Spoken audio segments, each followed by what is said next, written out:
రాజశేఖర రెడ్డి గారు ముఖ్యమంత్రిగా 5 సంవత్సరాలు ఉన్నారు. కానీ 5 సంవత్సరాలలో రాజశేఖర రెడ్డి గారు కాంగ్రెస్ పార్టీ ముఖ్యమంత్రిగా కాంగ్రెస్ పార్టీ సహకారంతో ఎన్ని అద్భుతమైన పథకాలను చేశారో అందరూ చూశారు. కాంగ్రెస్ పార్టీ కేంద్రంలో అధికారంలో ఉంది. రాజశేఖర రెడ్డి గారు రుణమాఫీ చేయగలిగారు. కాంగ్రెస్ పార్టీ అధికారంలో ఉంది. కేంద్రంలో ఉపాధి హామీ పథకాన్ని రాజశేఖర రెడ్డి గారు ప్రవేశపెట్టారు. కాంగ్రెస్ పార్టీ అధికారంలో ఉంది. ఎన్నో అద్భుతమైన కార్యక్రమాలు, రుణమాఫీ అయితేనేమి, ఫీజు రీయింబర్స్మెంట్ అయితేనేమి, ఆరోగ్యశ్రీ అయితేనేమి, జలయజ్ఞం అయితే ఏమి, 40 లక్షల మందికి పైగా వచ్చిందన్న స్పెషల్ స్టేటస్, ప్రత్యేక హోదా వచ్చినుంటే మన రాష్ట్రంలో నియోజకవర్గానికి కనీసం రాజశేఖర రెడ్డి గారు ఉంటుంటే ఎప్పుడో అయిపోయాయి. ఇలా ఒక్కటంటే ఒక్కటికి కూడా అభివృద్ధికి నోచుకోలేదు మన రాష్ట్రం.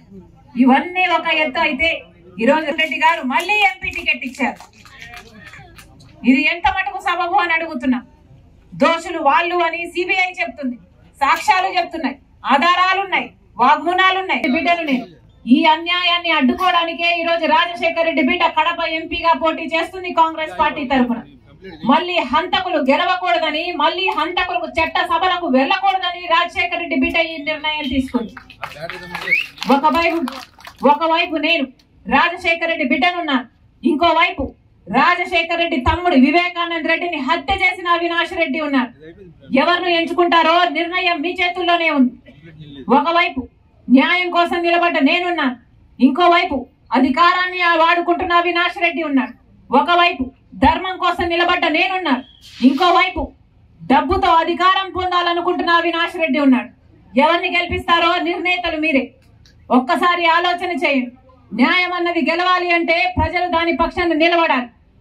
మీ భవిష్యత్తు బాగుండాలి అంటే కాంగ్రెస్ పార్టీ అధికారంలోకి రావాలి. రాజశేఖర రెడ్డి బిడ్డగా కాంగ్రెస్ పార్టీ తరఫున ఎంపీగా పోటీ చేస్తున్న నన్ను ఆశీర్వదించండి.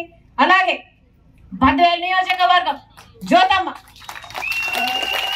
స్థానికురాలు, మీ దగ్గర ఉండే మనిషి, మీకు సేవ చేయాలనుకుంటున్న మనిషి, ఆశీర్వదించాలని, గొప్ప మెజారిటీతో గెలిపించాలని రాజశేఖర రెడ్డి బిడ్డ శిరస్సు వంచి చేతులు జోడించి మనస్ఫూర్తిగా కృతజ్ఞతలు చెప్పుకుంటుంది.